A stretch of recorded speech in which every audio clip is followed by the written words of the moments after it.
ಬೆಳಗಾವಿಯಲ್ಲಿ ನಾಳೆಯಿಂದ ಚಳಿಗಾಲದ ಅಧಿವೇಶನ ಶುರುವಾಗ್ತಾ ಇದೆ. ಸದನದಲ್ಲಿ ಸರ್ಕಾರ ವರ್ಸಸ್ ವಿಪಕ್ಷಗಳ ಜಟಾಪಟಿಗೆ ವೇದಿಕೆ ಸಜ್ಜಾಗಿದೆ. ಆದರೆ ವಿಪಕ್ಷಗಳಾದ ಜೆಡಿಎಸ್ ಬಿಜೆಪಿಯಲ್ಲಿ ಸಮನ್ವಯತೆ ಕೊರತೆ ಕಾಣ್ತಾ ಇದೆ ಅಂತ ನಾಯಕರು ಅಲ್ಲಲ್ಲಿ ಅಸಮಾಧಾನಗೊಳ್ತಾ ಇದ್ದಾರೆ. ಜೆಡಿಎಸ್ ಮತ್ತು ಬಿಜೆಪಿಯಲ್ಲಿ ಇನ್ನೂ ರೂಪರೇಷೆಗಳು ರೆಡಿ ಆಗಿಲ್ಲ. ಜಂಟಿಯಾಗಿ ಈ ಸದನದಲ್ಲಿ ಹೇಗೆ ಹೋರಾಟ ಮಾಡಬೇಕು ಅನ್ನುವಂತಹ ಪ್ಲಾನ್ಸ್ ಆಗಿಲ್ಲ. ಸದನದ ಒಳಗೂ ಹೊರಗೂ ಹೋರಾಟಕ್ಕೆ ಮೈತ್ರಿ ಪಡೆ ಇನ್ನೂ ಸಜ್ಜಾಗಿಲ್ಲ ಅನ್ನುವಂಥ ಮಾಹಿತಿ ಬರ್ತಾ ಇದೆ. ಈ ಹಿಂದೆ ಎಲ್ಲ ಸೆಷನ್ ಸಂದರ್ಭದಲ್ಲಿ ಒಂದಿಷ್ಟು ಡಾಕ್ಯುಮೆಂಟ್ಸ್ಗಳನ್ನ ಕುಮಾರಸ್ವಾಮಿ ಅವರು ಕಲೆಕ್ಟ್ ಮಾಡೋ ಮೂಲಕ ಬಿಜೆಪಿ ನಾಯಕರಿಗೆ ರೇಸ್ ಮಾಡೋದಕ್ಕೆ ಒಂದಿಷ್ಟು ಪಾಯಿಂಟ್ಸ್ಗಳನ್ನ ಅಲ್ಲಿ ಮಾಡಿಕೊಟ್ಟಿದ್ರು. ಆದರೆ ಈಗೇನಾಗ್ತಿದೆ ಅನ್ನುವಂತಹ ಪ್ರಶ್ನೆ. ಈಗ ಒಂದು NDA ಮೈತ್ರಿಕೂಟದಲ್ಲಿ ನಾವೆಲ್ಲರೂ ಕೂಡ ಚೆನ್ನಾಗಿದ್ದೀವಿ, ಸರಿಯಾಗಿದ್ದೀವಿ ಅಂತ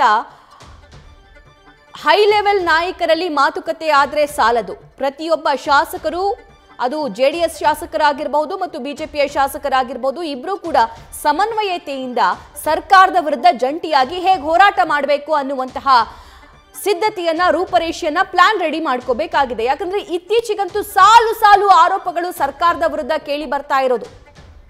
ಅದು ಮೂಡ ಹಗರಣ ಆಗಿರಬಹುದು, ಅಥವಾ ಬಳ್ಳಾರಿಯಲ್ಲಿ ಬಾಣಂತಿಯರ ಸಾವು ಪ್ರಕರಣ ಆಗಿರಬಹುದು, ಅಥವಾ ಮಳೆ ಬಂದು ಸಾಕಷ್ಟು ಹಾನಿ ಆಗಿರೋದಾಗಿರಬಹುದು, ಉತ್ತರ ಕರ್ನಾಟಕ ಭಾಗದ ಸಮಸ್ಯೆಗಳ ಬಗ್ಗೆ ಚರ್ಚೆ ಆಗದೇ ಇರುವಂಥದ್ದಾಗಿರಬಹುದು, ಅಥವಾ ಸಿಎಂ ಕುರ್ಚಿಯ ಬಗ್ಗೆ ಇರುವಂತಹ ಬಡದಾಟ ಆಗಿರಬಹುದು. ಇದೆಲ್ಲದರ ಬಗ್ಗೆ ಪ್ರಶ್ನೆ ಮಾಡುವಂತಹ ಸಾಕಷ್ಟು ಚಾನ್ಸಸ್ ಇರುತ್ತೆ. ಹಾಗಾದ್ರೆ ಸರ್ಕಾರವನ್ನ ಕಟ್ಟಿ ಹಾಕೋದಕ್ಕೆ ಬಿಜೆಪಿಯಲ್ಲಿ ಮತ್ತು ಮೈತ್ರಿ ಪಡೆಗೆ ಇರುವಂತಹ ಈ ಪಾಯಿಂಟ್ಸ್ ಏನೇನು, ವಿಷಯಗಳು ಏನೇನು ಅಂತ ನೋಡ್ತಾ ಹೋಗೋಣ. ರಾಜ್ಯ ಸರ್ಕಾರದ ವಿರುದ್ಧ ಸಾಲು ಅಸ್ತ್ರಗಳು ಈಗ ಆಲ್ರೆಡಿ ಇದೆ. ಬಿಜೆಪಿ JDS ನಾಯಕರ ಸಮನ್ವಯ ಸಭೆ ಇನ್ನೂ ಕೂಡ ಆಗಿಲ್ಲ. ಆ ಅಸ್ತ್ರವನ್ನ ಪ್ರಯೋಗ ಮಾಡೋದಕ್ಕೆ ಸಿದ್ಧತೆ ಇಲ್ಲದೆ ಹೇಗೆ ಕಲಾಪದಲ್ಲಿ ಭಾಗಿಯಾಗೋದು ಅನ್ನೋದು ಒಂದಿಷ್ಟು ಶಾಸಕರ ಪ್ರಶ್ನೆಯಾಗಿದೆ. ಸದನದಲ್ಲಿ ಹೋರಾಟ ಯಾವುದೇ ತಂತ್ರ ಕೂಡ ಈಗ ರೆಡಿ ಆಗಿಲ್ಲ. ಹೇಗೆ ಹೋರಾಟ ಮಾಡಬೇಕು ಅನ್ನೋದರ ಬಗ್ಗೆ ತೀರ್ಮಾನ ಆಗಿಲ್ಲ. ನಾಳೆಯಿಂದ ಸೆಷನ್ ಆರಂಭವಾಗಬೇಕಾಗಿದೆ.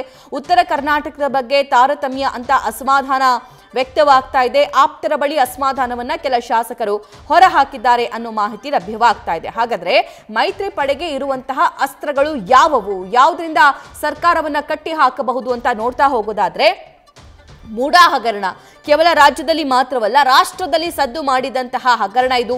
40 ವರ್ಷದ ರಾಜಕಾರಣದಲ್ಲಿ ಒಂದು ಕಪ್ಪು ಚುಕ್ಕೆ ಇಲ್ಲದೆ ರಾಜಕಾರಣ ಮಾಡಿದ್ದೀನಿ ಅಂತ ಸಿದ್ದರಾಮಯ್ಯ ಅವರು ಎದೆ ತಟ್ಕೊಂಡು ಹೇಳ್ತಾ ಇದ್ರು. ಅವರನ್ನೇ ಕಟ್ಟಿ ಹಾಕಿದಂತಹ ಪ್ರಕರಣ ಮೂಡ ಹಗರಣ.